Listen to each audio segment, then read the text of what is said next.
Good morning, Honorable Chairperson and its distinguished audience. Under the broad theme of ensuring national security through reconciliation and sustainable development, today I have selected to speak on human security as an approach to achieve a social stability and its importance in the context of sustainable human development in post-conflict Sri Lanka. This is the objective and research hypothesis of my presentation. The research objective is to emphasize human security as a state of being that must be attained prior to and as a precondition for launching of human development.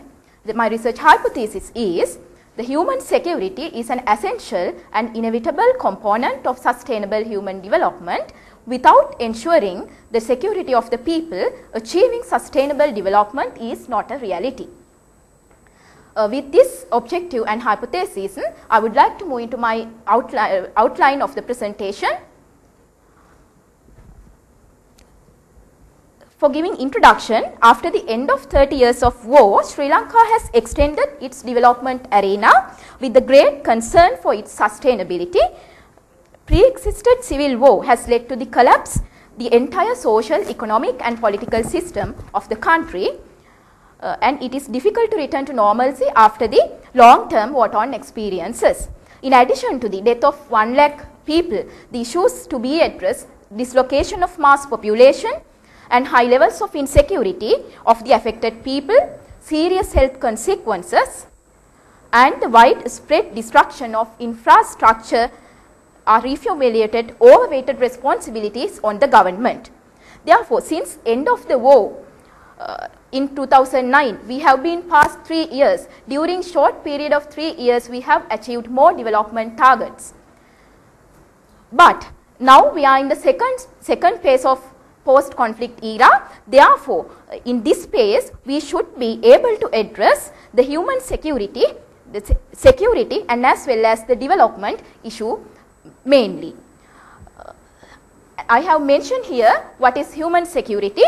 The term of human security comes into the present discourse through the, as I mentioned, Annual Human Development Report in 1994. It has clearly mentioned that the security focus has been changed from state-centric to human-centric and individual-centric because the national security emphasizes security in a perspective of a state and the human security emphasizes in a perspective of individualistic. Therefore, human security, now security symbolizes, as I mentioned in written, protection from the threat of disease, hunger, unemployment, crime, social conflict, political repression and environmental hazards. Human security in post-conflict scenario. Why human security is important in post-conflict scenario? In here, I have mentioned in a peace building process, 3 sources of human insecurity need to be considered. Three sources of human insecurity need to be considered: individual sources of human insecurity, institutional sources of human insecurity, structured and cultural sources of human insecurity. Regarding individual sources of human insecurity, it includes harmful actions directed against people or property with visible and immediate consequences. The worst affected are women, children and elderly. Regarding institutional sources of human insecurity, it includes harmful actions and neglected of institutions that undermine human rights and human security.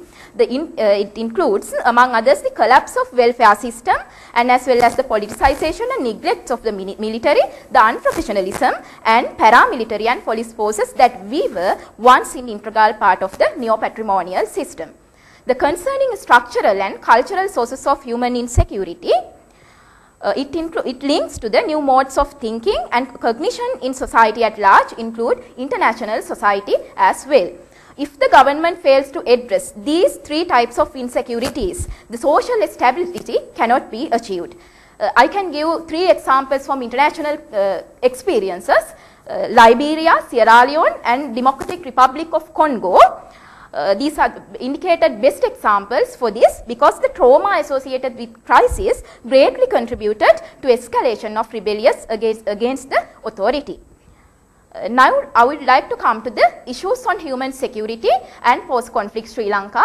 At the same time, I have mentioned what are the government responses towards these issues. The one major issue was high level of physical insecurity of affected people. Two factors contributed this: life threat that arises due to landmines. Regarding this, government responses actually progressively, demining process is continuing with progressive results. After the war, 2061 square kilometers were contaminated with landmines, 80% cleared, and now 124 square kilometers remain to be cleared. Regarding feeling of insecurity due to the heavily militarized environments, because international community always challenge us regarding this factor. Government response was, now the presence of military has reduced considerably. Now it is in line with the national security interest, and the number of military troops reduced by 60%, and at the same time high security zones were reduced 40%. Another important issue, no sustainable sense of home for majority of war victims, and they have been living in IDP camps for a long time. Regarding this issue, government response was 2,66,695 displaced persons were resettled under Northern Resettlement Program, and nearly 3,000 families to be resettled. Government spent nearly 2 billion for the resettlement process. Another important issue, the infrastructure facilities were severely destroyed due to attacks. Regarding this, major development programs such as Utturu Asantaya and Naganahira Navodaya have been launched to reconstruction these destroyed infrastructure facilities. Another important issue, reintegration of ex-combatant. Regarding this, my personal point of view, I believe that government effectively and progressively deal with this issue, because nearly 11,000 have been reintegrated out of 12,000 ex-combatants, and 629 are undergoing rehabilitation and 403 are under legal proceedings. With this glimpse, I would like to come to the second part of my presentation, human security and sustainable human development. The sustainable development defined as a form of development which satisfies the needs of the present generation without compromising the ability of future generations to meet their own needs. But in my presentation, I would like to emphasize sustainable human development. The sustainable human development is defined the preservation and whenever possible expansion of the substantive freedoms and capabilities of people today while undertaking reasonable efforts to avoid risks that would seriously compromise the capability of future generations to have similar or greater freedoms.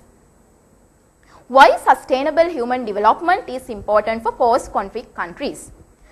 I have identified 3 reasons. The one is tackling poverty, marginalization and vulnerability, which are often closely connected to conflict as they create inequalities between different religious, social or ethnic groups. The second reason is the management of natural resources, since their exploitation and resultant income often finance their exploitation, and resultant income often finance armed groups and have detrimental effects on the livelihoods of local communities by destroying ecosystem. Third reason is controlling insecurity, militarization and lawlessness, which are driven by weak state security institutions, still active armed groups and criminal networks, and undermine the legitimacy of the state. Previously I have discussed what were the issues regarding human security. Here I would like to discuss what are the existing challenges regarding human security and sustainable development in post-conflict Sri Lanka. A dislocated population. As I mentioned, still government is dealing with this issue because the large amount of IDPs, large amount of dislocated people should be resettled. It's a difficult task. But government still is dealing with this issue. And the reintegration of ex-combatant, some ex-combatant and some amount of child soldiers still need to be reintegrated and adapted the reintegration process. My other concern is the ownership of lands. Why I have mentioned this issue? This issue is related with other resettlement issue as well, because some landowners have died during the war period and some of them have disappeared, and therefore now the situation is complex. Therefore, these many complexities have arisen after the conflict, such as loss of destruction of the title deeds and problems establishing ownership. Given the conceptuality process including reconstruction of permanent houses and rehabilitation of war-affected families, return to one's land and development and strengthening coexistence. Therefore, this is an urgent requirement for the government to provide policy framework to deal with the issue of land, taking on board of the right, vulnerabilities, needs of the affected communities in line with legal obligation and human rights standards. Another existing challenge is accessibility and availability of basic human needs such as food, water, health, sanitary are severe constraints. The regional disparities of health indicators are compounded in the conflict affected districts. Maternal mortality rate is 5 times higher than those at national level. However, the government has taken several progressive steps towards solving this issue. The developing hospitals in the Jaffna district is one of the examples, and the government allocated 3.2 million for uplift health in only for Jaffna district. Considering on welfare issue, the Samurdhi Poverty Alleviation Program was not operational in Kilinochchi, Mana and Mullaitivu district before the ceasefire war due to the collapse of administrative structure. And due to war situation, railways and roads have been severely destroyed. Closure of A9 road led to disconnect the war affected region and rest of the other country. Therefore, its negatively impact towards the livelihood of the people through the loss of market. After ending war, roads and other related infrastructure are now being developed under the, as I mentioned earlier, Utturu Wasantaya and Naganahira Navodaya program. So now it's going to be returned normalcy. And improving livelihood opportunities is still a challenge. The way forward, what are the possible suggestions we can implement? While there is a need for a new policy initiatives to address the issue related land in post-conflict era, there are many concerns with the present process. Those concerns need to be addressed immediately by the government, ensuring any process established to decide land claims is fair, just and equitable and is not perceived by communities as favouring any particular group. And the special attention has been given to the inclusion of vulnerable groups such as female-headed households, people with disabilities and unemployed youth. The necessary to invest more financial commitments to create more economic opportunities to uplift their livelihood opportunities. And the reconciliation and reconstruction proposals should be targeted the following categories during the reintegration process: ex-combatant, members of non-paramilitary groups who have already demobilized affected host communities. Then improving livelihood opportunities in a short-term development project is necessary, and the strengthening the role of local government is really important regarding this. I would like to conclude with this my presentation.